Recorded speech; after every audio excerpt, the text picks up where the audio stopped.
Hey, what is up, everybody?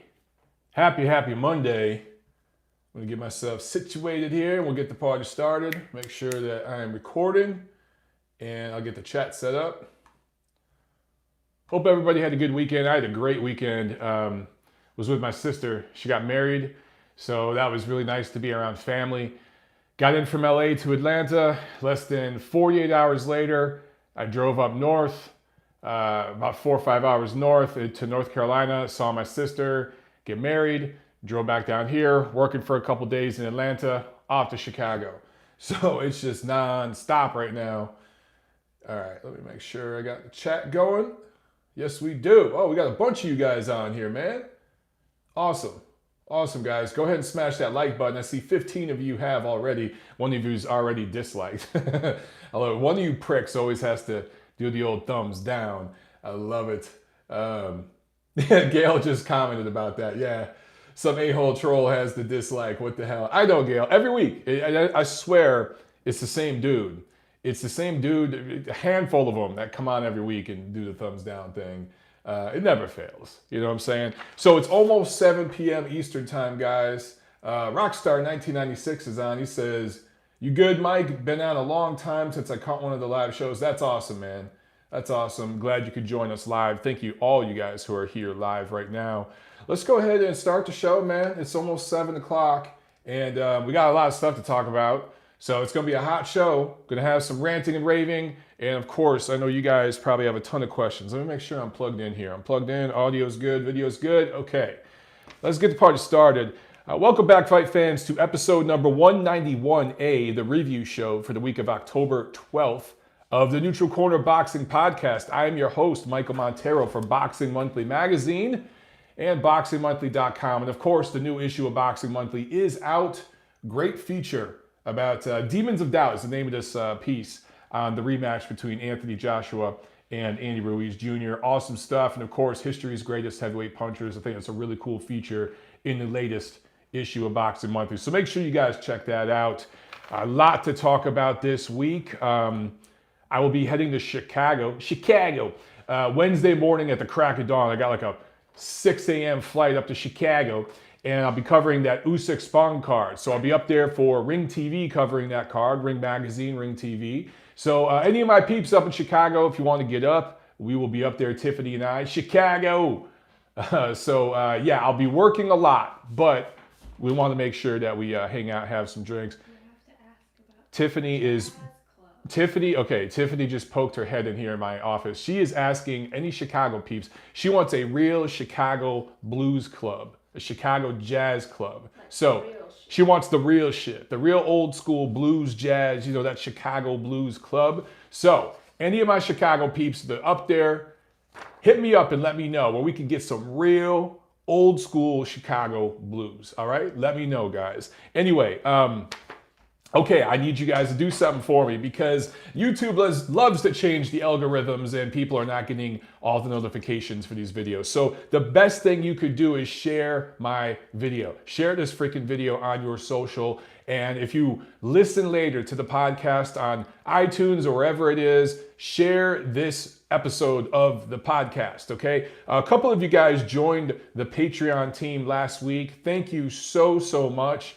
A bunch of you guys have been helping out on Patreon and, of course, helping out here on Super Chat on the live YouTube videos and picking up some MOB t-shirts. We are all sold out of extra large MOB t-shirts right now. We are sold out of mediums. We're sold out of triple extra large.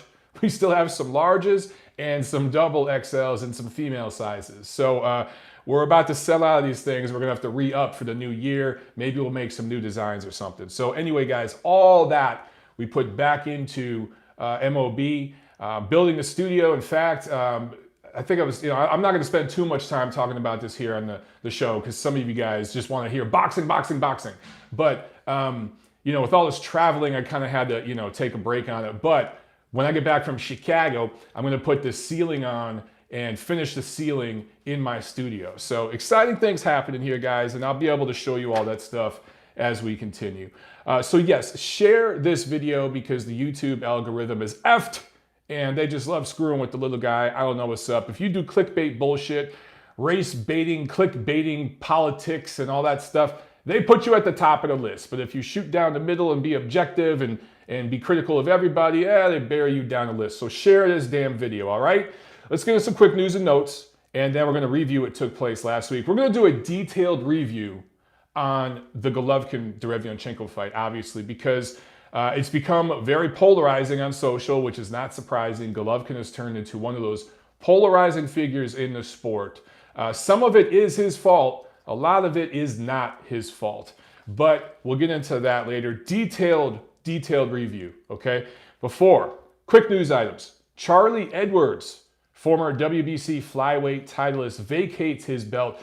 If that name rings a bell, you guys remember August 31st, he had a no contest against Julio Cesar Martinez. Martinez actually whooped his ass, just thoroughly beat the shit out of him and knocked him down and pretty much knocked him out with a body shot. But like an idiot, while Edwards was down, he hit him hard while he was down. He was lucky to get away with a no contest. It could have been a disqualification loss for Martinez because I thought it was on purpose. I thought it was clearly on purpose, not accidental, but WBC did a good thing by declaring a no contest. But, you know, hey, if the demographics were reversed, I don't know, Mauricio might have called this a disqualification. Anyway, there was a mandatory rematch that was going to happen between these two, right? Charlie Edwards wanted none of that shit, so he vacates the title. Martinez is going to end up fighting for the vacant title against somebody else. Charlie Edwards apparently is going to move up in weight. So there's that.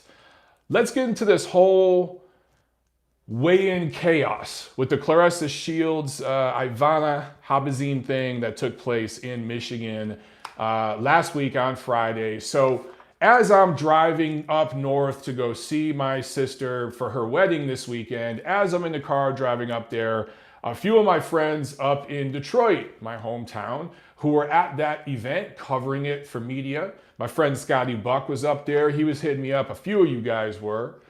And all hell broke loose, right? And in the end, James Ali Bashir, who is Habazin's trainer, ends up in a hospital with broken bones in his face, had to get surgery, was knocked unconscious.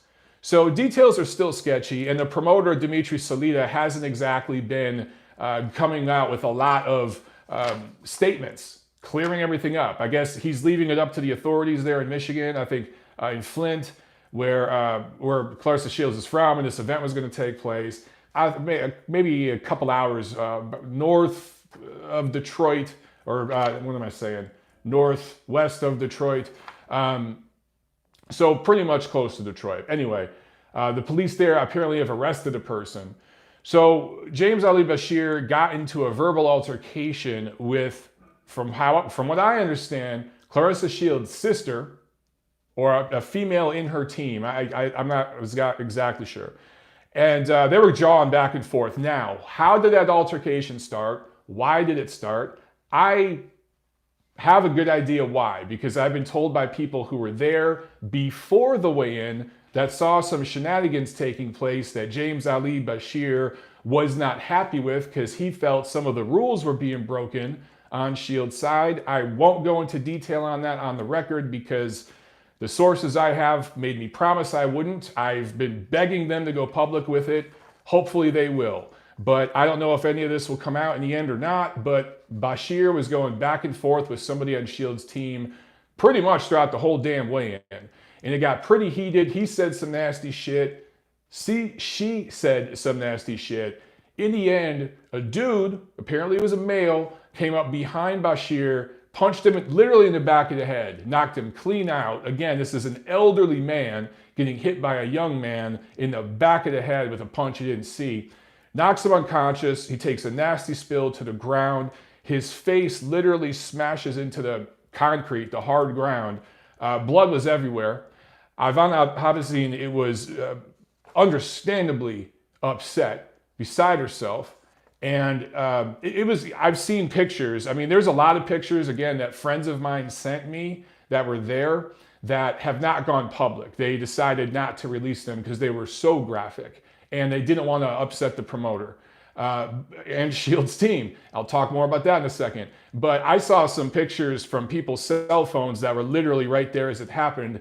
It was really, really nasty. One of the nastier things I've seen, and this is boxing. This isn't a fluffy, everybody feel good, lovey-dovey bullshit type of sport. We see all kinds of crazy shit all the time, right?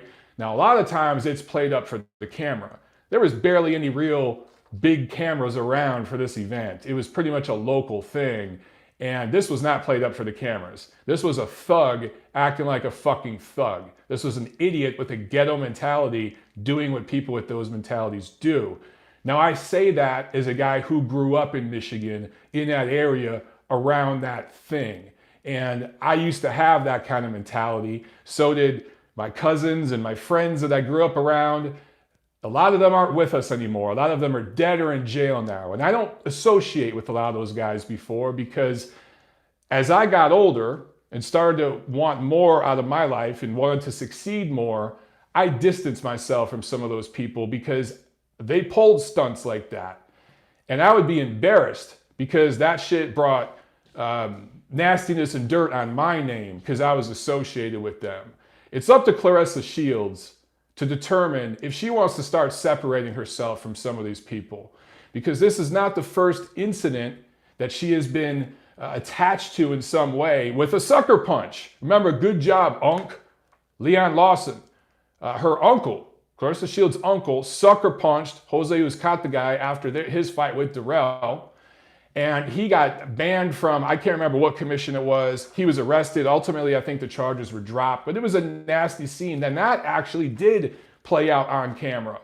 And Claressa Shields defended her uncle and said, literally, good job, Unc. She said that on social media, defending his actions. And now in the chaos that followed this incident last Friday, there was an interview, or I think it's just a post on Claressa Shields' social. I don't know if it was Snapchat or Instagram or whatever it was. I think it was a live video where in the immediate aftermath, she was not really showing a lot of concern for her. I understand her not showing much concern for her opponent, because that's your opponent. I get it. You're dialed in. You're in fight mode. I get that. But a complete lack of concern, or I don't want to say remorse, care, just human care for James Ali Bashir. I think she said something to the effect that I'm paraphrasing here, but hey, Habazin's nickname is No Excuses. There should be no excuses why we don't have our fight. She could fly in another trainer. I'm sorry her trainer's hurt, but she could fly in another trainer and still fight. Unfortunately, because of all this craziness, she didn't even weigh in. She doesn't even have to weigh in. So she gets to come in heavy, and I had to weigh in. Just stuff like that. And it just comes off like she just doesn't give a shit, and she's not that good of a person. Now, I should add, subsequent to that, there were other social media posts, I think videos and interviews and such, where she did show concern for James Ali Bashir. And she did state, I get it now. I understand why Ivana Abasine didn't want to go through with the fight. I get it now. Her trainer was in really bad shape. Now, is that because someone coached her to do that? Or is that because she wised up after a couple days? I can't know for certain. Neither can you guys. We can only speculate. But there does seem to be a pattern of behavior here. I know, think about it this way. Think about it this way. James Ali Bashir is the age of a lot of you guys, your grandfather, right? If somebody sucker punched your grandfather in the back of the head, even if your grandfather was being a dick and saying some really messed up shit to them, how would you feel? How would you feel about just that taking place? Now, what if it was a friend of yours or an associate or possibly a family member, because it's rumored to be that this was one of Claressa's brothers who did this. That has not been confirmed yet, but according to ABC 12, which is a Flint ABC News affiliate, they claim it was her brother, Jaquel Artis Mack. That has not been confirmed. We have heard nothing from Dimitri Salita. There's been no confirmation. So I have to make sure I say that. It's allegedly a family member. But if your family member or friend or an associate, even somebody that is part of your group of associates, a friend of a friend that hangs around at parties and stuff that you go to, did something like that to an old man, it'd probably embarrass the shit out of you, right? And you'd immediately be calling that person out. That's not taking place here. So I also saw this. There were people posting and tweeting about this incident on social media, and they were being bullied, sometimes directly by the Shields team, being bullied and threatened with lawsuits and all this to remove their social media posts, whether it be an article, a tweet, whatever. I posted a tweet that immediately had a couple hundred likes. It took off. It was posted in several social media chat rooms and stuff like that. It wasn't just viral on Twitter. It was all over Facebook. And I ended up taking that tweet down because I started to get harassed. You're either going to get harassed by Team Shields or by this PC, hashtag Me Too, politically correct lynch mob that does not allow you to be critical of certain athletes without some sort of agenda thrown in. Unless you're singing someone's praises, if you say anything remotely critical, you get pounced on with this lynch mob. And I started to see that happening to other people. I started to see a trickle of it head my way, and I said, fuck this. I deleted my tweet because I wanted none of it, even though I knew what I tweeted was correct factually because of the people I know who were at the freaking event when it happened live. I removed my damn tweet. You just can't even talk about this.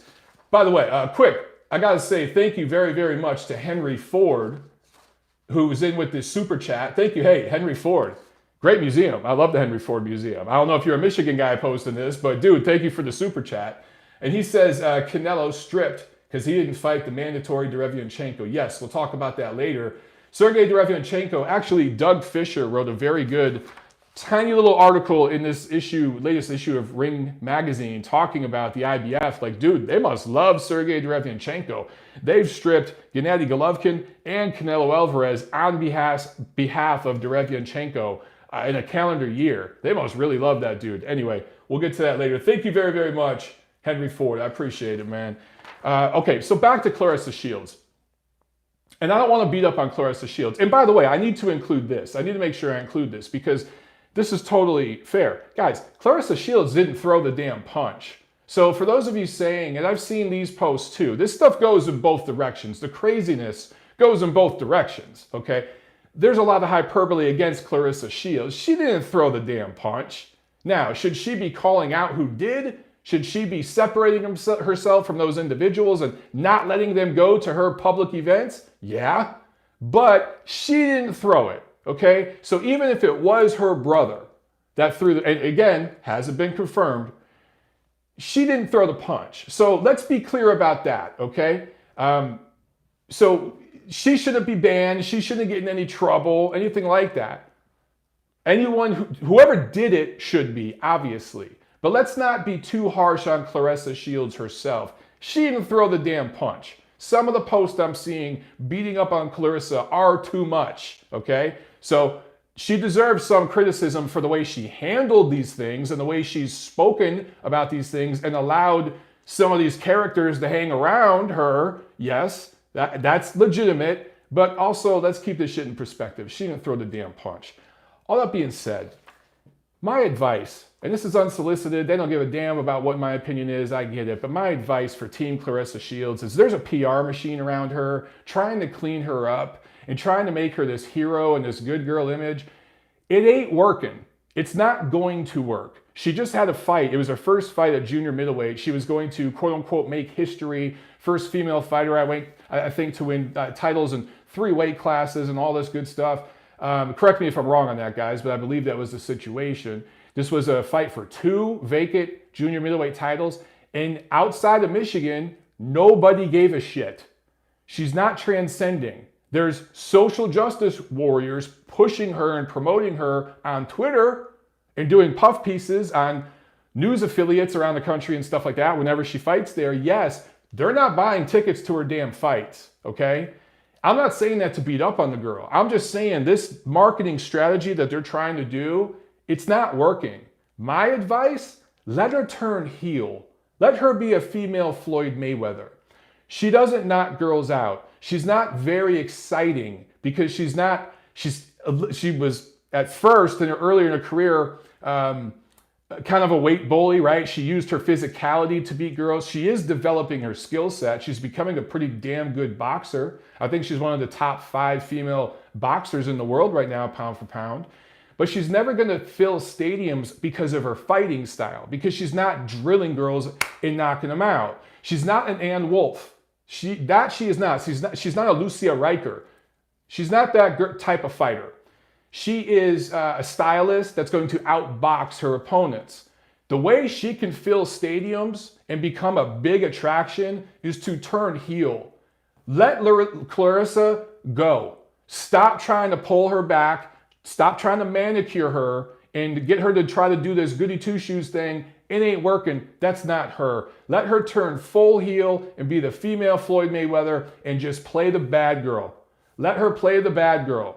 She does that, watch her ticket sales double and triple. They won't do it because there's a political agenda behind what they're doing.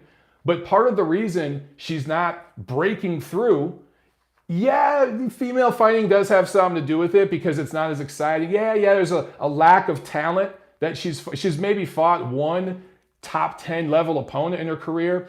I get all that. But the real reason she's not breaking through is because there's major dissonance between the way she's being packaged and promoted and what she really is.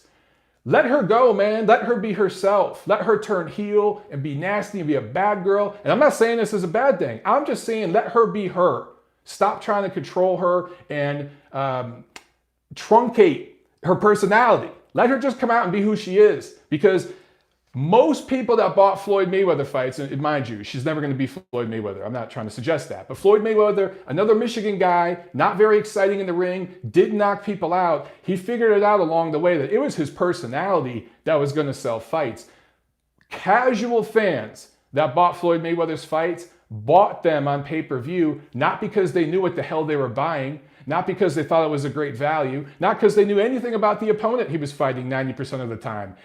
It's because they wanted to see Floyd lose. They wanted to see this bully get shut up. They wanted to see this loudmouth get served, get his comeuppance. If they marketed Claressa Shields that way, boy, I'm telling you, she would double and triple her ticket sales. That's the way to market Claressa Shields. This goody two-shoes shit ain't working. Okay, so I talked about bullying on Twitter, getting people to shut up. Sticking with that real quick rant until we get into the fight reviews, guys. I had some Twitter tough guys come at me this weekend. This happens every fucking day. I deal with these people every day. I understand why you guys tag me on this stuff because you're looking out for me. So I understand it and I appreciate the gesture. You know what I'm saying? I do. 99% of the time I ignore this stuff. But I had a couple of tweets this weekend talking about Gennady Golovkin and high altitude training for extended periods of time. And I tweeted about the fact that I've been against that. And I said it was a mistake for Golovkin for a while now, for a couple of years, 2-3 years now. I never said it's because I'm an expert in the field or anything like that. But of course, people took my tweet and added their own context to it, which is what haters and detractors do. These are insecure pieces of shit who are failures at life, who see somebody having some success and winning at life, and they got to beat up on that a little bit. So they add their own context to what I said. Let me state for the record, and you guys who watch my show already know this, but some of you watching or listening might be new to my show. Never once did I say I was an expert in the field of strength and conditioning or just being a strength and conditioning coach, working in that industry. Okay, I'm not an expert. I'm a weekend warrior. I train a lot. I've done plenty of training in my life, and I've been an athlete in my youth and everything. I do have some limited high altitude training experience as a former United States Marine. I've done plenty of running in the mountains with a ton of gear on my back and an M16. But that's it. I formulated my opinions by talking to experts in the field, strength and conditioning coaches, people who run labs, people who have biology degrees that work in the medical profession. My sister's a nurse. I have a cousin, his wife, biology degree, works in a lab. And she's very much into fitness and studies this stuff. I've talked to trainers. I've talked to fighters. One fighter who recently, I think I could go on the record with his name because he wouldn't mind. I wrote about it in my piece that I did about him in Ring Magazine. Jamel Herring. Him and his team, he works with the strength and conditioning folks that work with Terrence Crawford and some of the other top-ranked guys. They do not believe in doing high-altitude training for more than 2 or 3 weeks. Stephen Breadman Edwards, great trainer, great boxing mind, has talked about this on his Twitter, folks that he's talked with. Victor Conti, who runs Snack, who a very, very successful company that works with a lot of athletes, not just boxers. They know what they're talking about. He doesn't believe in it. He's been saying for years Gennady Golovkin should not train for extended periods of time at high altitude. There's no 100% agreed upon consensus in this matter, but there are a lot of people, dare I say the majority, meaning more than half of the people I've spoken with, are against it, particularly for an aging athlete where rest and recovery becomes just as important, if not more important, than the actual training and workout itself. And that's where Gennady Golovkin is in his career. So for some of these Twitter tough guys to take my tweets and run with it and add their own context and go crazy, it just shows what insecure pieces of shit that they are. And there's a lot of things. One guy in particular, I know a lot about this dude in his personal life. I kind of pity the guy and feel bad for him. I've talked to his family members and his friends. He doesn't even know this. He's not even aware of the family members that talk shit behind his back. I've learned a lot about this dude that I could go with publicly and just ruin this fucking guy.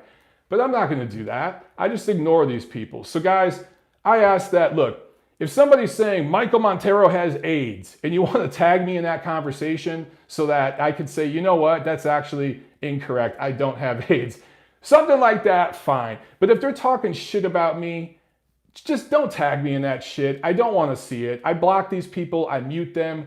They're idiots. And here's another thing I've learned. Nothing I can say is going to appease them. I used to try to do that. I used to try to have a meeting of the minds. I used to try to meet in the middle somewhere. You know what I'm saying? To have this compromise. But with some of these people, they come into a situation with preconceived notions, with biases and prejudices. Some of it is based upon my look, my ethnicity, the people that are friends of mine, you know, the people I run with, whatever it might be, publications I work with. They're going to add their own context based on all that shit. You know what I'm saying? Before I even open my mouth. So I don't even try to reach these people. Anyway, that's the rant for the day. Now, before I get into the review, let's see some of you guys' questions. Because I know you guys are sick of me ranting about this shit. I get it. I just had to get that off my chest, man. Some of these Twitter tough guys, they're real pieces of shit. Delita says, Montero has AIDS confirmed, straight from the horse's mouth. Time to tweet. You prick. It's hilarious. Yeah, you know, someone's going to take that and like edit it and post it somewhere. It's going to be hilarious. Let's see. Gail Falcathal says, the best weapon against a troll is silence. They want you to engage. Ignoring them is what they can't stand. Gail, I had to learn that the hard way. I'm a hard-headed idiot with certain things, you know. It's the Latin blood in me. I'm Eastern European, but I'm also Latin, right? My dad, that Italian and Spanish Sicilian blood in him makes me a hard-headed fuck. So I had to learn the hard way to just ignore these people. That drives them nuts. Are they going to keep talking about me? Are they going to keep tweeting shit about me? Of course they will. Are they going to make up things and take liberties with things I say and conflate things I did 5 years ago and try to make it seem like it was yesterday? Of course. That's what they're going to do. And they're going to get 10 retweets because there's going to a dozen or so people out there that follow them and agree with that shit. I don't care. I just try to ignore them. Let's see. SE29 says Triple G versus Murata in February at the Dome. I assume you're saying the Tokyo Dome, 60,000 people. How realistic? Ryota Murata is a very realistic possibility, my man. Will it happen next? Will it happen in February? I'm not so sure Gennady's going to be ready to fight in February. If he does fight that soon, I imagine it will be the mandatory fighter, that Polish fighter. I can't think of his name right now. His name escapes me. But he did inherit a mandatory with the IBF, and that might be the route they go with first. So yes, is Murata in the future? I believe so. I believe that they'll do business with Top Rank. They could still go over to the Tokyo Dome. That seats about 60,000, like you said. It'd still be the biggest event. Close, maybe it's a number 2 now. I was going to say biggest event in Japanese boxing history, but now that Golovkin's lost, Now that he's not coming in with all the hardware. Now that Murata's lost before. I don't know if it's the biggest event anymore. Had they done that event a while ago when Golovkin had all the titles and everything, I think that would have been the biggest event in Japanese boxing history. But it's probably going to be a close second now to Douglas Tyson. You know what I'm saying? But it's still going to be a massive event. It's going to happen. Let's see. A couple more questions. We'll get into this review. GP365 says, Mike, were you on the edge of your seat during the Triple G Chenko fight? Actually, you know, I was at a ceremony. Like, my sister had just gotten married, and then we had gone out to dinner, and then we had come home. We were having some drinks, so we were all going to kind of go out to a bar and have some more drinks. But while we were at home, kind of getting settled, and some people had to leave and go home and stuff. I turned on the fight. That's another thing I got to say, cool as hell about DAZN. I was able to put DAZN on my phone and blast it to my sister's TV, their big screen TV in the house. They don't have DAZN, but I was able to blast it from my phone to their massive big screen TV. The stream was awesome. The picture was awesome. Can't do that shit with Showtime. I guess you can with ESPN Plus if you have that app on your phone. But I'm telling you guys, these apps, they're the way of the future. Rob Palmer says, Floyd got big numbers as he was #1 in his sport the same way Tiger Woods and Roger Federer. Casuals always want to watch the best in any sport. Yeah, I think that's part of it, Rob. I mean, definitely. I don't know if he at one point he certainly was the best in the sport, but not all the time while he was getting all that big money. I think that he certainly hadn't proved himself to be the best because he wasn't necessarily fighting the best. I mean, he fought Robert Guerrero, Marcos Maidana twice, Victor Ortiz. He was fighting guys like that and charging $80 a head. I don't know if that necessarily made him the best in the sport, but he was certainly the biggest attraction in the sport. And yes, casuals want to be around. I mean, most of the people that went to Floyd Mayweather fights weren't diehard fight fans. They were people who wanted to be seen at a big event, an important event in Las Vegas. Hey, look at me. I'm with this hot chick here, this prostitute that's costing me $8,000 for the night. And look at all this bling on in my fur coat. I'm going to take a selfie ringside. Hashtag Mayweather Maidana 2, the fight that changed boxing, right? That's who was at his fights. But there were a lot of diehard fans, of course, that bought, because diehard fans buy everything, but diehard fans buy every fight. But the casuals tune in because of the way Floyd marketed himself. Casuals didn't know who the fuck Floyd Mayweather was until he fought Arturo Gatti. Ricky Hatton brought in a lot of British fans. And then, of course, against Oscar De La Hoya. The fights against Gatti, which he was the B-side against Gatti. And then, of course, he was the B-side against De La Hoya. You can even make an argument he was maybe A- to Ricky Hatton, being A+ in terms of global impact. Globally, you could make the argument he was A- to Manny Pacquiao. But the truth is, all those fights built him up, and he built himself up as the bad guy. And every time he beat somebody like that, a big name, as the bad guy, it drove a lot of people nuts. And he also fed off the media and used the media, and particularly social media, to build himself up. He didn't try to play the good guy. He said, fuck that, I'm going to be the bad guy. I'm going to go ahead and market myself this way because that will get people to watch. They're not going to watch because my fights are exciting. They're not going to watch because I'm fighting good fighters. They're going to watch because of the way I'm marketing myself. I think they need to do the same damn thing with Claressa Shields. She's never going to be a pay-per-view star, but she's going to get a lot more people paying attention to her if she goes full heel, man. Develop a WWE type character for Claressa Shields, change her nickname, and go that route. That's my suggestion. Anyway, John Gary Navita asks, isn't Murata a top rank? Yes, but Grandpa Bob does do business with other promoters, with certain fighters. And I think with Murata, they absolutely would do business and come over to DAZN. They did a fight on DAZN between Ramirez and Hooker, right? So it's a calculated decision.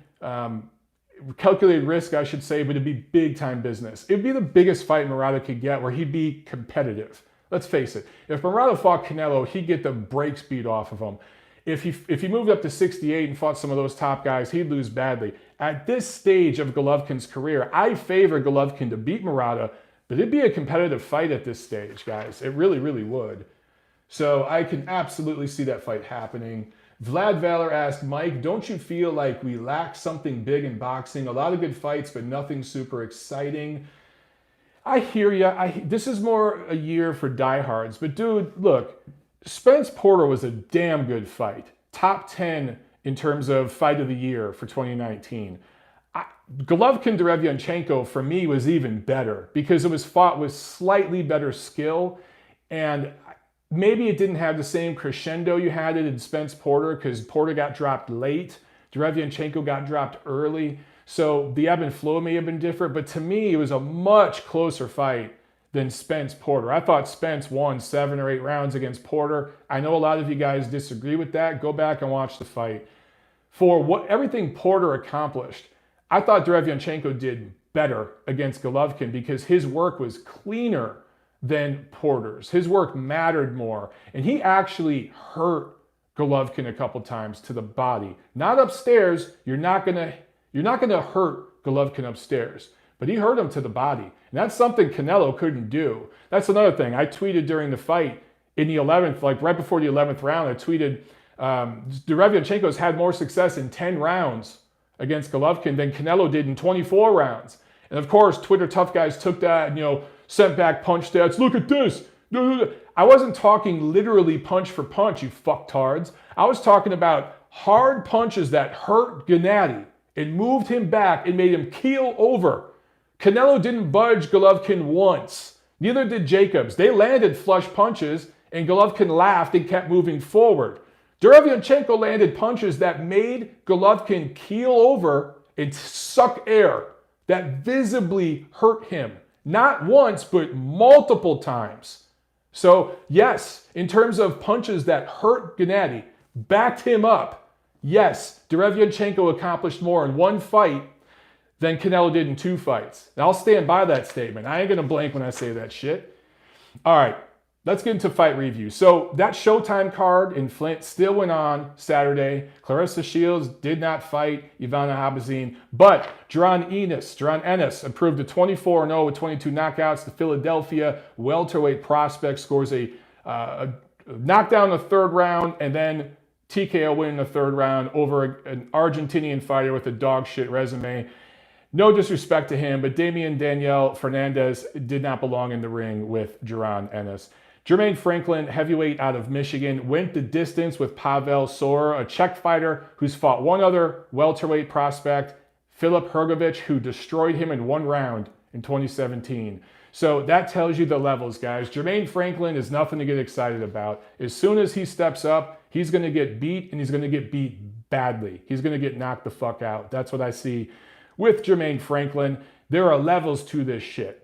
He's a level or 2 below Filip Hrgovic, who's a level below Daniel Dubois. All right, there it is.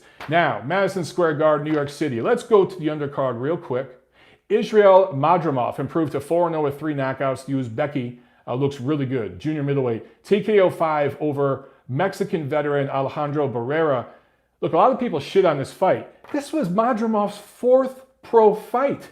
They've reached out to top junior middleweight contenders and been rejected. They're trying to get top guys.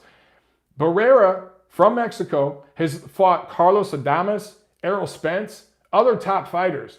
He's a good, I'm going to say good. He's an experienced veteran. And Madrimov destroyed this fucking guy. I don't know what you want from someone in their 4th fight. I thought he stole the show. I thought he had the performance of the night. Ivan Baranchyk, coming off that first career loss to Josh Taylor, scores a TKO 4 win over Gabriel Bracero, Puerto Rican native now who lives in Brooklyn. So Baranchyk is still a top 10 super lightweight. Still a top 10 at 140 pounds. And it gives anybody in that division a hard night's work. Ali Akhmedov improved to 16-0, super middleweight prospect that Triple G has signed to his promotional company. TKO 1 win over Andrew Hernandez out of Phoenix. So here's another guy who not very good. Obviously, Akhmedov just blew this guy out of the water. But this dude fought Caleb Plant and went the distance. This guy, he did get knocked out by Jesse Hart, but he's fought some guys. He had some experience. And for the record, because I saw Tom Loeffler talk about this, they tried to get Rocky Fielding for that fight. Ali Akhmedov was willing to fight Rocky Fielding. Rocky Fielding, not available.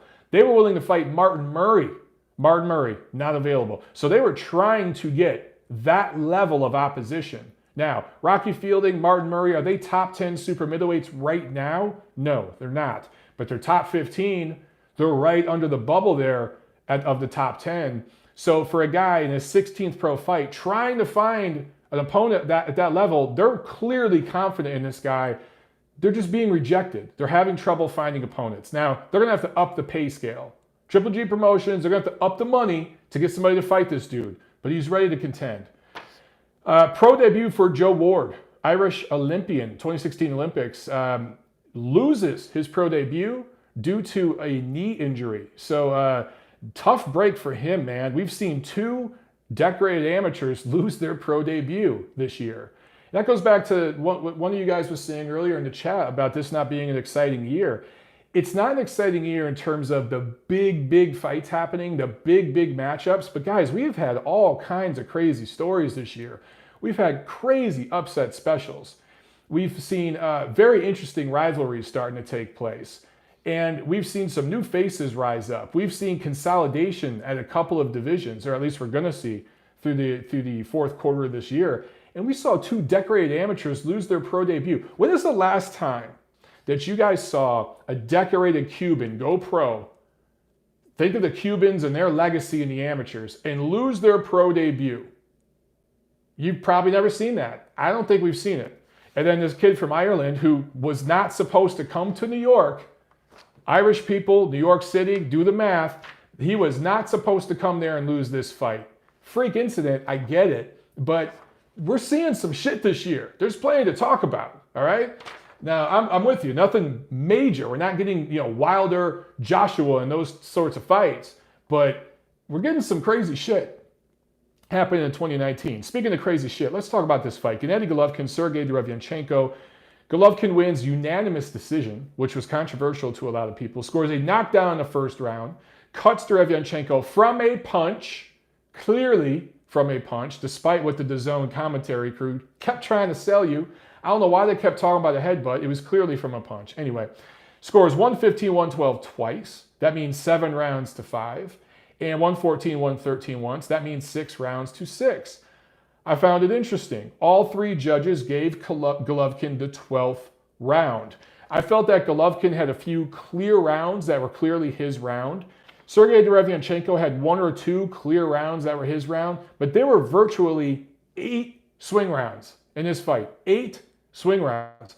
And if you looked at media scoring, as how they scored it round by round in the 3 official scorecards, people were all over the damn place. There were only a few rounds, of course the first round was one of them. I think maybe the 4th, 7th, and 12th, where there was a general consensus over who won.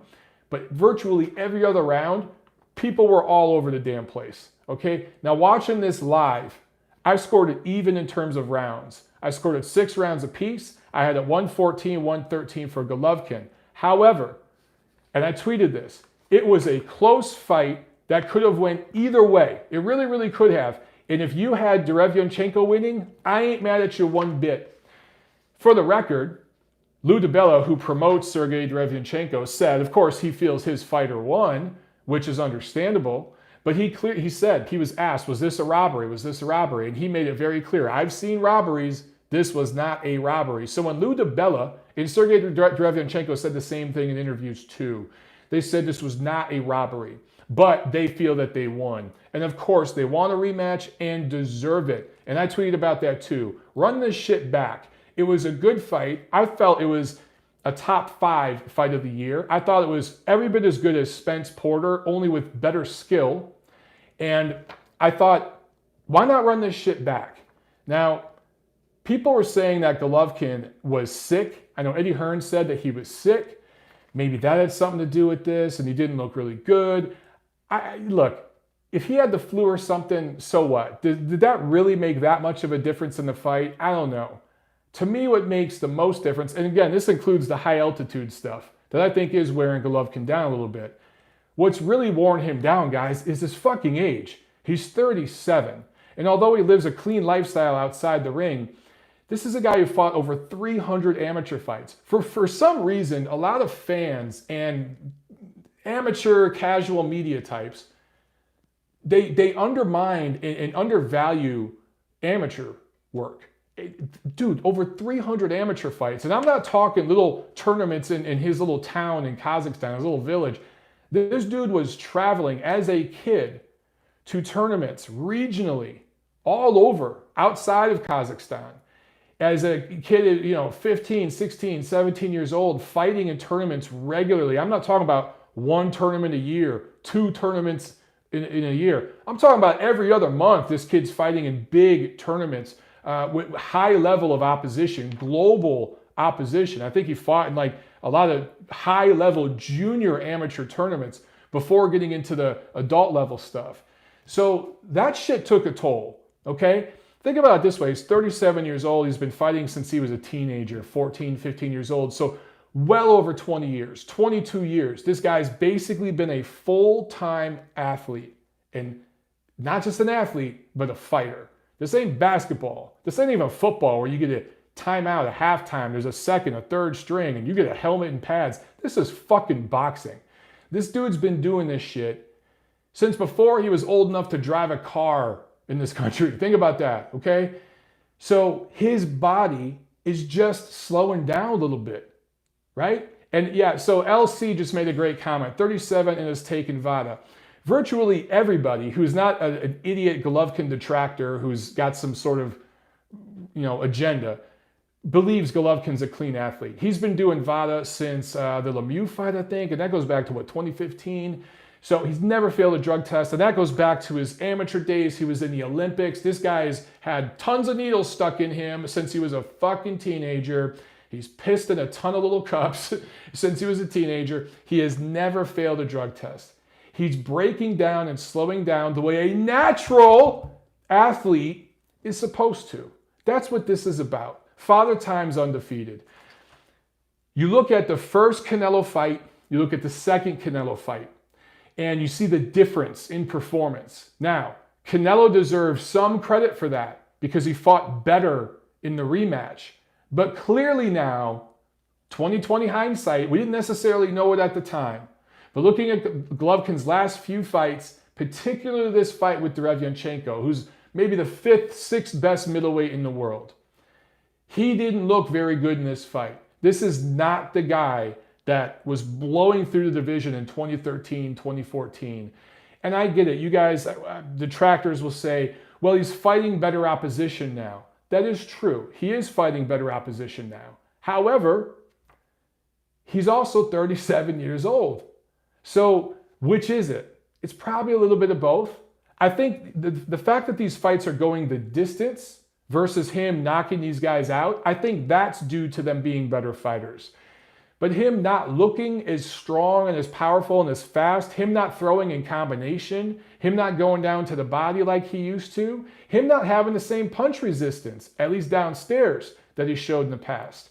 I think all that is a product of age more than the level of fighter he's facing, right? So you're not going to just start throwing less punches because you're fighting a better opponent unless they're a defensive specialist and they take that away from you. That's not Derevyanchenko's style. That's not Canelo's style. You know what I'm saying? Certainly in the rematch, that's not the way Canelo fought Golovkin. So, guys, the evidence is there now. Clearly, Golovkin's lost a step. What did I tell you guys last week? I told you that this fight with Derevyanchenko was a barometer for Triple G to see where he's at right now. And it'd go one of two ways. Either start competitive with Golovkin taking over in the middle rounds and dominating down the stretch, whether he got a late stoppage or a decision win, or it'd be a tough, close fight with people bitching about the decision. And we got the latter. So that tells me right now, Golovkin's not done as an elite level fighter until he loses, but he's not the guy he was a few years ago. And scoring a fight, there are 4 categories: punching, effective aggression, ring generalship, defense. Now we could go back and forth on who won in this fight, the categories, but people are making it seem like they're looking at the punch numbers and they're saying that Derevyanchenko dominated the punching category. Well, not so fast. Not so fast. There are basically 3 punching categories: jabs, which jabs are basically to the head. You can jab to the body, but most of the jabs go to the head. Power punches to the head, power punches to the body. And if you look at jabs, Golovkin landed 107 jabs to Derevyanchenko's 47, and at a more accurate connect rate. Again, this is reminiscent of Golovkin's fights with Canelo, with Jacobs. Jabs matter. Jabs matter. And Golovkin dominated, more than doubled up the jab work, so that matters. Now, body work matters too. And a lot of you out there don't rate body work enough. Derevyanchenko dominated the body punching category. He landed 50 body punches to Golovkin's 22. So he more than doubled up Golovkin's body work. So in that sense, Derevyanchenko won that battle, that part of the punching category. But punches to the head, punches to the head. Gennady Golovkin, they were pretty much even. Power punches upstairs, they were even. But Golovkin's punches upstairs were more damaging. Don't take my word for it. Look at Derevyanchenko's face after the fight. The cut didn't even look bad. His cut man did an outstanding job. And by the way, his trainer, Andre Rozier, did an outstanding job as well. His corner was light years better than Jonathan Banks in Golovkin's corner.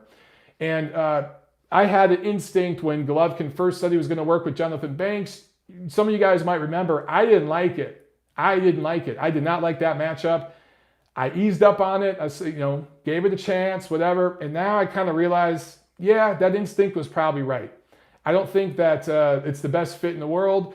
Then again, though, he's 37 years old. What's Jonathan Banks going to do? I just felt, you know what? Don't teach the guy new tricks. Let him do what he does, but give him better corner advice. I just thought Jonathan Banks' corner advice was poor in this fight.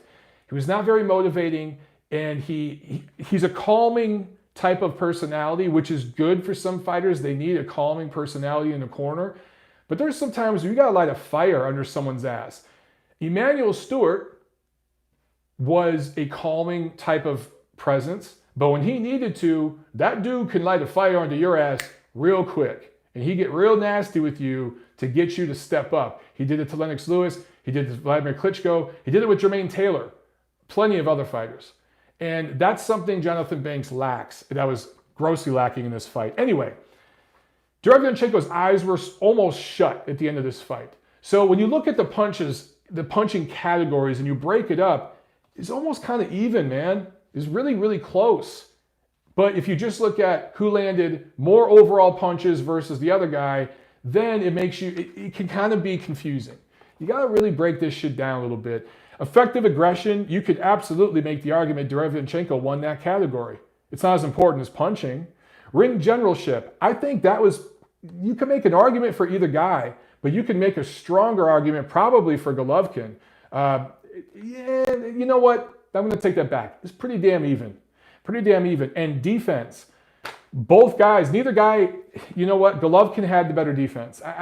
They both ate a lot of leather. They both took shots, but Golovkin has an underrated ability to catch punches with his forearms and with his gloves and to roll with shots. Where Golovkin's defense was poor in this fight was to the body. I felt that Derevyanchenko got down to the body really, really well. But upstairs, I think Golovkin picked off a lot of those shots that Sergio Mora, particularly on the DAZN commentary crew, was giving him credit for. So defense probably better with Golovkin. Close-ass fight. I had it 6 rounds apiece. Levante early's in the house. Levante, I'm curious how you scored the fight, man. I had it even in terms of rounds, 114, 113 for Golovkin. To me, the knockdown was the difference, and I personally felt that this fight was closer than Spence and Porter. I felt Spence clearly beat Porter. Close fight, too, but I thought this fight was closer. I'm curious how you scored this fight, Levante, because you're a professional fighter, you do this shit for a living, and you were there ringside. I'm curious how you scored this. Also, I got to talk about DAZN commentary crew, particularly Sergio Mora. Not the best night. And I like Sergio, but not the best night. He kept talking about Sergiy Derevyanchenko fighting adversity because he had been cut, he had been dropped. Yeah, well, guess what? Golovkin was fighting adversity too. He was getting hurt to the body, and he was having to dig down as the older, more worn fighter late in the fight. So they were both fighting through adversity. And I felt that he was really paying attention to what Derevyanchenko was doing, not enough to what Golovkin was doing. So Brian Kenny, who was part of the broadcast crew, he had to kind of pay attention to Golovkin because I think he sensed what I did. And he kind of went over and started talking about only what Golovkin did. So you basically had Sergio Mora being Derevyanchenko's commentary voice and Brian Kenny being Golovkin's commentary voice. They both need to just shut the fuck up and talk about what's happening in the fucking fight, objectively. You had a great fight of the year candidate. Just talk about what's happening. Quit trying to add more to the story. This is what I always say. Sergio Mora kept trying to make it about Rocky. It's like another Rocky moment. And Derevyanchenko got off the canvas and this is the fight of his life. And dude, just talk about what you're seeing. Talk about who's actually landing the punches. Talk about who's actually doing the better work. Talk about the nuances that you see as a fighter who's been in there and give that perspective to casual fans who might not be able to see that. So Levante Early had the same score I had, 114, 113. So there you go. And again, guys, he's a professional fighter, does this shit for a living. He doesn't have a horse in the race. He just went there to watch the fight. So, looks like we have breaking news. Are you serious? Tommy Boseo just said Tyrone Spong tested positive for performance-enhancing drugs. Usyk fight is in jeopardy. Vlad Valer says the same thing. Valer reports an adverse finding in Tyrone Spong's test. Wow. Holy shit. Well, I guess my phone's going to be ringing a lot tonight. Guys, never a dull moment. I literally called this weekend, called the Fight Hotel, the Marriott Marquis right there by Wintrust Arena, and I told them, Matchroom Boxing booked a bunch of hotel rooms for us. My name is Michael Montero. Am I on the list? Oh, yes, Mr. Montero, you're on the list. Here's your room. I got all my confirmation in. We got our plane ticket hooked up. I know which L I got to take to get over there when we land at Midway. And now this shit happens. So now I don't even know if we're going. This is what the fuck. Boxing is crazy. Andrew Lane says Ukraine having a bad week. Well, look,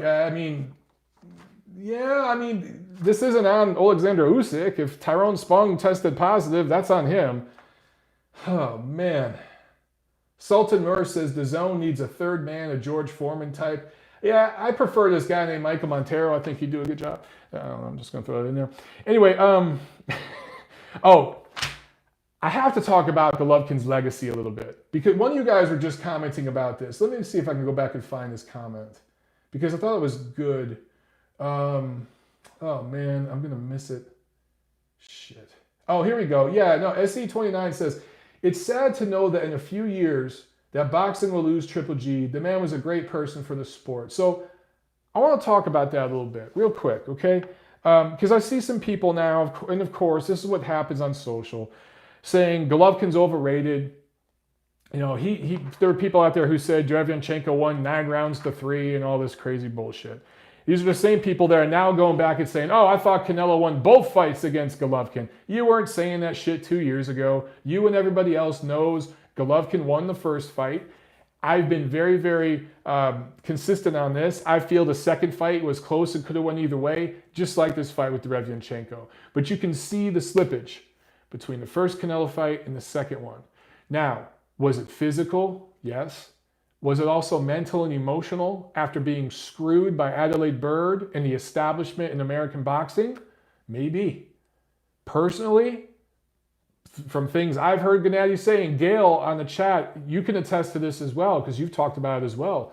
I think a lot of the decline has been mental with Golovkin.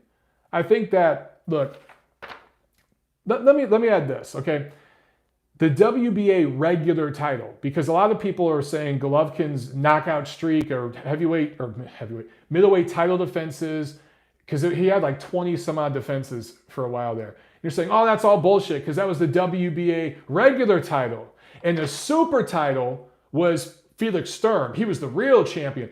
Guys, number one, how these trolls are giving legitimacy to the WBA's bullshit when you go into that rhetoric. You're making it okay for the WBA to have an interim, regular, and super title in the same fucking weight class when you make those arguments. That's what you're doing. So good job, guys. You're just letting the WBA be okay with 5,000 champions in each division when you have those stupid-ass arguments. But the people saying that conveniently forget, I think purposely forget, that in 2010, yes, Golovkin won an interim title. The WBA interim title was bumped up to regular champion, and he beat a stiff to get that title. And a lot of his defenses around that time in the early 2010s were against stiffs. But guess what? Felix Sturm ducked him. The guy who had the WBA super champ that Golovkin wanted to fight, that was in the same jurisdiction, same promotion, everything there in Germany, ducked him. So what do you want Golovkin to do? This dude literally went into legal litigation against his promoter to get out of that promotional situation, left Germany, where he had relocated his family to start his career, because he was fighting the establishment there and taking it up the ass with no lube.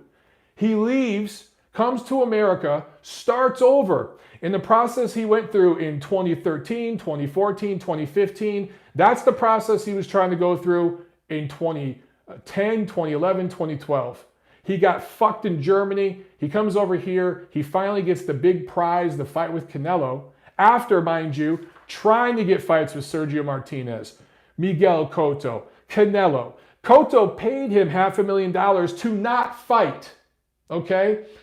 Canelo dumped the WBC title, the most prized title for any Mexican fighter, threw that shit in the trash and ruined his relationship with Mauricio Suleiman for a couple years because he didn't want to fight Golovkin.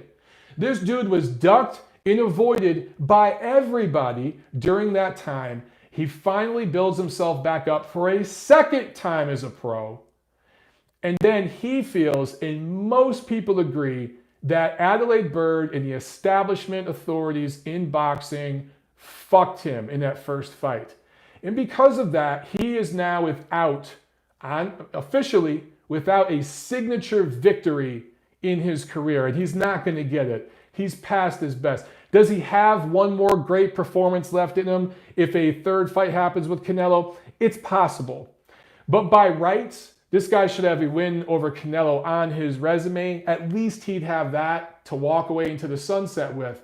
But when that happened, when he did everything he did, uprooted his family again, okay, left Germany, come to America, did all the promotional stuff that 95% of fighters don't do anymore, at least in America, did favors, was going around, big drama show, all this stuff, right? Goodfella Productions saying he should have fought Ward. That is another busted ass talking point from detractors. Dude, I could do an hour-long video trying to break that down. Andre Ward was in litigation from 2013 to 2015. That's when Golovkin was trying to build himself up.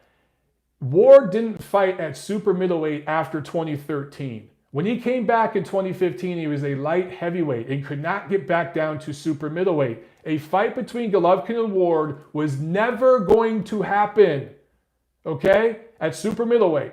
Wasn't going to happen. There was never any talks about a fight from either side. Andre Ward's side never reached out to Golovkin. Golovkin's side never reached out to Andre Ward. That is such a fucked up talking point that people keep pushing as a fact. And the dude wasn't even a super middleweight no more. For some reason, people just dislike this guy. He's become a divisive figure in the sport. Yes, Goodfellas he is. I mean, look, I'm not going to call Andre Ward a liar. Goodfellas Pulp Fiction says Andre Ward's a liar then. Not going to call him a liar, but he's conflating timelines and statements on purpose because there's an agenda there. And Andre Ward is a guy that doesn't honor contracts, not the most honest guy when you get right down to it sometimes. I think he's doing a fabulous job as a commentator at ESPN, but again, there's a lot of things I know about that dude. The goody two-shoes, Jesus freak stuff, doesn't always back that up with some of his business moves.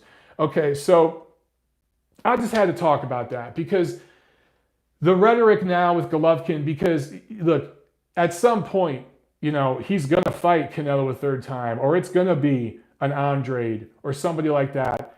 And he's going to lose, and he's going to lose decisively. He's on the way down. This is what happens to every fighter that continues to fight the best fighters well past their due date.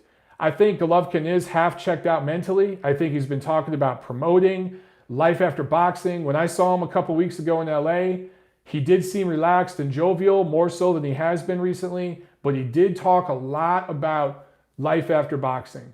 So I think he's halfway there mentally, and I think that's part of it as well.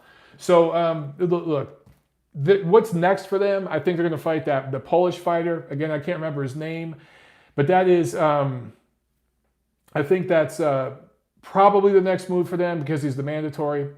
And then maybe it is a rematch with Sergiy Derevyanchenko. Maybe it's a fight with Ryota Murata.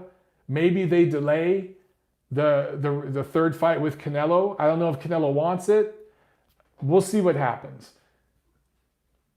SC29 asked, will DAZN approve that though? Yes, they will approve it.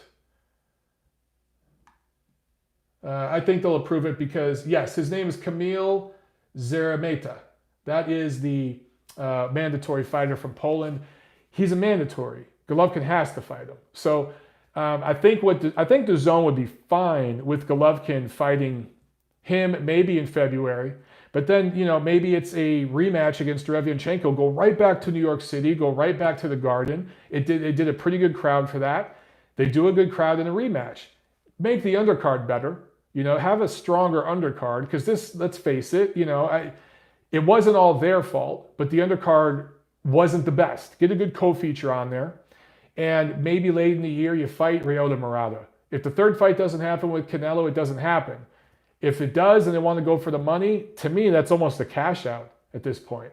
That's just the way it feels to me. Sports Talk with Troy asked, where does the WBO champion Demetrius Andrade fit in? Look, I've been saying the same thing about Andrade forever. He has to just get busy and fight people. Just get in the ring and fight people, dude. Would I love to see like Sergiy Derevyanchenko versus Demetrius Andrade or something if he doesn't want to rematch Golovkin? Sure. Would I like to see Golovkin against him? Sure. Are those makeable fights? Do they make business sense for everybody involved? I don't know about that. Right now, Andrade has to create demand, but he feels very entitled, and he just kind of wants to sit around and wait for the big fight to happen. Maybe at some point it will happen, but I told you where Golovkin's going to go. They're going to go to Murata in 60,000 at the Tokyo Dome and do a massive 8-figure payday before they're going to fight Demetrius Andrade in front of 20 people in Providence. That's just the reality of it, guys. And guess what? Golovkin's kind of earned that at this stage of his career. I didn't give Miguel Cotto and Sergio Martinez too much shit for avoiding Golovkin at the stage of the career that they were at. Cotto decided to go for the money against Canelo rather than fight Golovkin. I understood that. At that point in his career, he had kind of earned that right. So that's kind of where Golovkin's at. They're going to go in that direction before Demetrius Andrade. By the way, Derevyanchenko took a fucking beating against Golovkin. Is he ever going to be the same? He fought bravely and looked great, but is he going to be able to do... That was the best Sergiy Derevyanchenko you're going to get. Is he going to be able to do that in a rematch with Golovkin? I'm not so sure. I'm not so sure Golovkin doesn't beat Derevyanchenko in a rematch more decisively, based on what I saw. Jack Alter asked, prime Derevyanchenko versus prime Golovkin. Well, that's pretty easy to answer. He blows through a prime Derevyanchenko and stops him late. That's the reality. And guys, Gail could talk about this. I'm sorry, Gail, I haven't seen all your messages. The chat's going so quick tonight. But she was there with me as part of the greater Los Angeles area media that was watching Golovkin come up around that time. And that dude was special. I've seen tons of fighters, hundreds of fighters. I've spent thousands of hours in gyms and at fights. That dude was special. That guy that we saw coming up the ranks again, rebuilding himself early on in America, that's not the same guy we have anymore. It's just not. He's past it, dude. Gail says, Michael, FYI, Eddie Hearn has confirmed Spong's dirty VADA test as of 40 minutes ago. God damn it, Tyrone Spong. if this Chicago trip gets fucked because of you, I'm going to be really pissed off. Man, I'm going to be really pissed off. Because this was going to be a good trip with a lot of good interviews, and I wanted to get around Alexander Usyk. Lomachenko was probably going to be there, and I was going to get all kinds of great interviews for you guys. If Tyrone Spong just effed that up for us, I'm going to be pretty pissed off.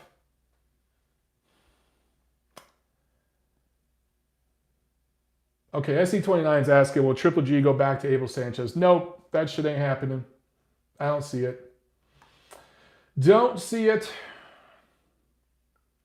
Marshall Ministry does make a good point. He says, Andre Triple G looks better now with Golovkin declining. It makes more sense. Yeah, I see what you're saying with that. For Eddie Hearn, yeah, if he wants to build up Andre, I think that, I get that. Because guess what? Golovkin 3 years ago destroys Demetrius Andrade. He just plowed through him. It would look somewhat like the Daniel Jacobs fight. The difference is Daniel Jacobs is a lot more proven than Andrade. We don't know what's going to happen to Andrade when he gets popped and has to show us something, when he gets hit with a hard shot. We just don't know because he's never been in there with a really good fighter who could crack. But at this point, man, guys, that fight between him and Golovkin, that's 50-50 right now. That's 50-50. SC29 says Andrade is chinny. Yeah, well, he was chinny at 154 against not very hard punchers. So at 160 against a hard puncher, you got to wonder how it holds up. However, he'd see all the punches coming from this version of Golovkin. 2 years ago, 3 years ago, he doesn't see those punches. Golovkin hit his punches better back then, and I think gets through and probably stops him. SC29 says Triple G needs to live Big Bear. I agree with you. I've been saying that on Twitter. I've been saying it here on my show. Twitter tough guys want to act like, I'm an idiot for suggesting that. Now, is that to blame for his lackluster performance against Derevyanchenko or his struggling with Canelo in the rematch? No. I think it contributed to it, but I think age is the biggest factor. Robert Palmer talking shit about Golovkin. Dude, I don't know. People like you, I don't know why you hate Golovkin so much. I just don't understand. I just don't understand why you can't enjoy seeing a fighter like this come through that you're not going to see again in a while. And look, if the demographics were different between Canelo Golovkin, if the Ukrainian and Russian and Eastern European bloc fighters were the dominant power players in boxing, he would have got the nod both times over Canelo.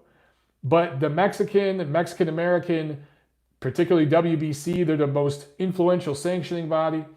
They're the power brokers right now in the sport. The American boxing establishment. Look, if a Russian dude's going up against an American, we saw what happened with Kovalev and Ward in their first fight in Vegas. You got a Kazakhstan fighter, and I get it, guys. Gennady's from Kazakhstan. His grandmother is Korean, but his father's Russian. I believe he married a Russian. He speaks Russian. He pretty much identifies as an Eastern European, Caucasian guy. I've heard him talk like that before. So it's not that he's disrespecting his full heritage. I'm just saying that's kind of where he kind of represents that Eastern European bloc of fighters. Him going up against a Mexican guy in Vegas, Mexican star is going to get the decision. That's where we're at. But guys like Kovalev, Golovkin, Lomachenko now, Usyk now, and others coming up the ranks, starting to pave the way for guys over the next 10, 20 years. I'm telling you, 10 years from now, 20 years from now, you're going to see a Russian guy fighting an American in Las Vegas, and the Russian's going to get the decision. You're going to see an Uzbeki fighter fighting a Mexican in Las Vegas, and the Uzbeki's going to get the decision. That's where we're going to be in 20 years because of guys like the Klitschko's, Golovkin, all these other guys paving the way. Getting screwed sometimes along the way, but they're paving the way. It's the way it works in boxing. The new group, the new immigrant group coming through, paves the way in boxing and then trickles out into other sports. You're going to see Kazakh Major League Baseball players 20 years from now. You're going to see Russian, Ukrainian dudes in the NFL 20 years from now. They always start in boxing and then go out into other sports. It's happened for over a century in this country. Let's see. SC29 asks, Mike, have you seen anything odd with the judges before or after a fight? Yeah, I've seen judges struggle to read pieces of paper. I've seen guys in boardrooms and stuff holding pieces of paper like this, lifting their glasses up, putting them back. They can't read fucking papers 6 inches from their face, and then they go out and judge a fight. I've seen that plenty of times. All right. Maybe one more question, and then we're going to bounce up out of here, losing my voice. So much talking. I need a co-host. I need a co-host here. I see a few of you guys talking about, well, first, John Uden makes a good comment. Mike, they should start limiting the amount of people on stage for the weigh-ins. I completely agree. The problem is now, dude, the weigh-ins are part of the show. They stream them, they televise them, and the big crowds up on stage makes it look exciting. But I agree with you. It should just be the fighters, chief second, and commission people. No promoter, no Mauricio Suleiman sanctioning body people, but they want to be up there, dude. They want to be in the picture. They want to be in the videos. I agree with you. They shouldn't be up there, but they will be. Real quick, before I bounce, a couple of you guys, Jack says, Jack Alter is the co-host. I need a live co-host that I can speak with because I'm losing my damn voice every week. I wanted to speak to Gennady Golovkin being an all-time great middleweight in this debate that goes back and forth. Now, if you talk to Golovkin fans, they say he's the new Marvin Hagler. If you talk to Golovkin detractors, they say that he's a bag of shit and, Julio Cesar Chavez Jr. is better than him. The truth is in the middle. I think Golovkin has proved enough, and given his amateur pedigree, which does matter, and his run in boxing as a pro, I feel he beat Canelo the first time around. I feel he should have a win over Canelo, who will go down as a Hall of Famer, who will go down as an all-time great Mexican, who will win titles probably at 68 and probably even at 75 at one point. He should have a win over him, Jacobs, Derevyanchenko, and other quality middleweights. Golovkin's in the top 10. I struggle to find 10 middleweights from the past that I would favor to beat Golovkin. Now, I'm not talking about guys who made a pit stop at middleweight on their way to light heavyweight or whatever. I'm talking about your all-time great middleweight champions, like a prime Bernard Hopkins. Golovkin beats him. A prime Golovkin beats a prime Bernard Hopkins. I think Carlos Monzon and Marvin Hagler have done more than Golovkin. Now, some of that wasn't Golovkin's fault. Wasn't his fault. Some of it was. Golovkin did chase the money, did go after Canelo, did do the deal with the devil and go fight in Vegas, and didn't protect himself. And he got paid a lot of money. He's made over $100 million in this sport, but it cost him a couple years of his prime going after Canelo. And it cost him getting ripped off. So officially in the books, he has a draw and a loss against Canelo, right? And that's the way it goes down in the books. Now, people who understand the sport feel that he won the first fight, fine. But casuals, 20 years from now, looking at his record on BoxRec, will see draw, loss to Canelo. In that time, he could have just stacked up defenses against other dudes. So anyway, some of it is Golovkin's fault. A lot of it's not. He can't change the color of his skin. He can't change the country he was born in. And some of those things are just always going to be held against him by people with agendas. It's just how it is. And by the way, this shit goes in all directions, okay? It goes for fighters of every ethnicity and walk of life. It's not just for guys from Eastern Europe.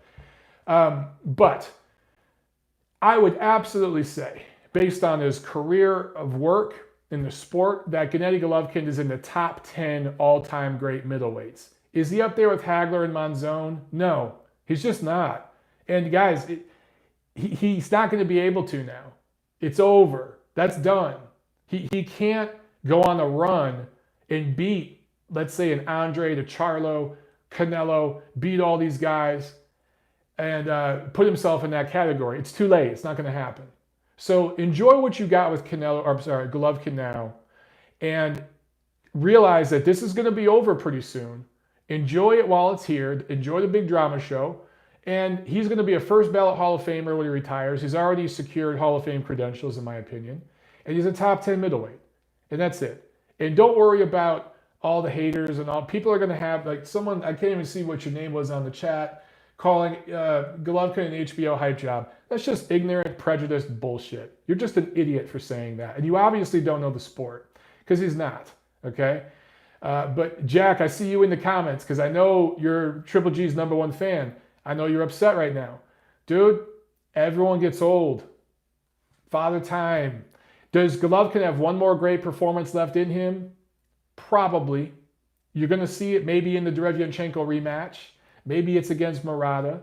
Maybe he gives Canelo a hard push in their third fight. But, dude, he's not going to go on a run and stop all these dudes. It just, that's done. That ship has sailed, okay? I was around for the prime. I consider myself lucky to say that. I watched this guy work out in the gym. I'm talking about, here's the ropes, here's Golovkin. He even invited me in the ring at one point to embarrass me. Funny story. But, you know what I'm saying? Yeah, Robert Palmer saying Triple G was a hype job. Dude, you have an agenda. I mean, that's just ignorant. And you should know better, Rob, because you actually do know a little bit about boxing. Not as much as you claim, but you do know a little bit. Gail Falkethal says, Michael, Hearn has submitted replacement opponents to the Illinois State Athletic Commission. It's now in their hands. Any ideas who it might be? I know before this fight that they reached out to Povetkin, Michael Hunter, and some other guys. It's definitely not going to be Povetkin because they have plans for him early next year. I'd love for it to be Michael Hunter. It's probably not going to be anybody on that level, though, Gail. It's probably going to be somebody at the level of Tyrone Spong. I hope I'm proven wrong, but damn. That sucks. That just sucks. Oh, you know what? I got to go ahead and tag and bag this episode, guys, because I got to get on the phone and figure out what the hell's happening this weekend in Chicago. I got to find out if I'm still going. All right, guys, let's wrap this up, man. Thank you very, very much for watching. Remember, please share this video. I appreciate it, guys. I'll see you at the fights, all right?